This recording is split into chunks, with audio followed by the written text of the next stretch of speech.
Je m'appelle Florian. Et moi, je suis Christiane. Nous vivons en Allemagne de l'Est et sommes ensemble depuis presque 20 ans. C'est notre deuxième enfant né grâce à la maternité de substitution dans cette clinique. Quand nous avons décidé il y a 10 ans que nous voulions des enfants, nous n'avions aucune idée à quel point il serait difficile de réaliser ce souhait. Après de nombreuses tentatives infructueuses de conception naturelle, nous nous sommes tournés vers notre clinique locale. Nous avons subi de nombreux examens et tests, qui ont finalement révélé que je ne pouvais pas concevoir naturellement.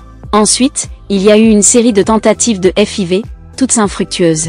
Pendant cette période, j'ai fait 3 fausses couches et plusieurs cycles de FIV où l'embryon ne s'est pas implanté. Cela a été incroyablement difficile, tant physiquement qu'émotionnellement. Bien sûr, nous avions entendu parler de la maternité de substitution, mais nous n'avions pas approfondi le sujet. Cependant, en 2020, lorsque le coronavirus a balayé le monde, nous avons vu un reportage à la télévision sur une clinique à Kiev. Le reportage montrait de nombreux nourrissons nés de mères porteuses du centre, et leurs parents biologiques essayaient de les ramener à la maison, car il y avait des difficultés avec les vols en raison de la pandémie. À cette époque, il y avait beaucoup de discussions à la télévision et sur Internet à propos de votre clinique, et nous avons décidé d'en savoir plus. Nous avons trouvé votre site web, regardé des vidéos et écrit une lettre. Quelques jours plus tard, un responsable nous a répondu et détaillé ce qui était nécessaire pour démarrer le programme et comment tout se déroulait étape par étape. Nous avons appelé plusieurs fois le responsable pour poser toutes nos questions. Le responsable parlait bien allemand, donc il n'y avait aucune difficulté de communication.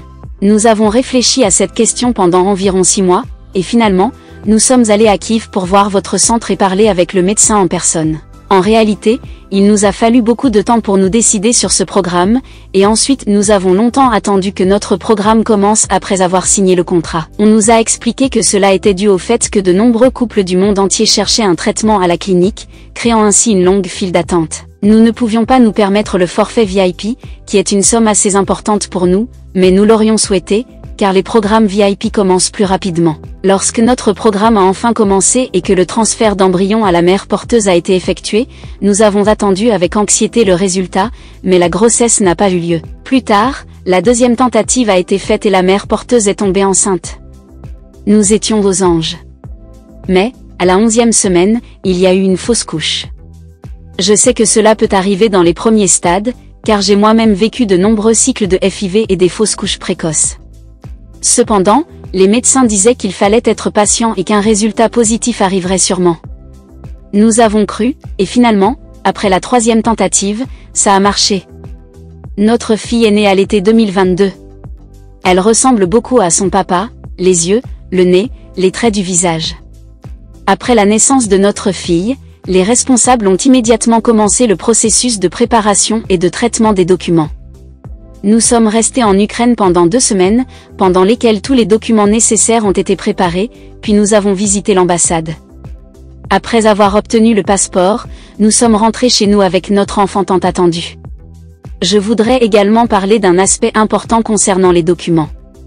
Je pensais qu'en Allemagne, ma femme ne pourrait pas être officiellement considérée comme la mère de notre fille.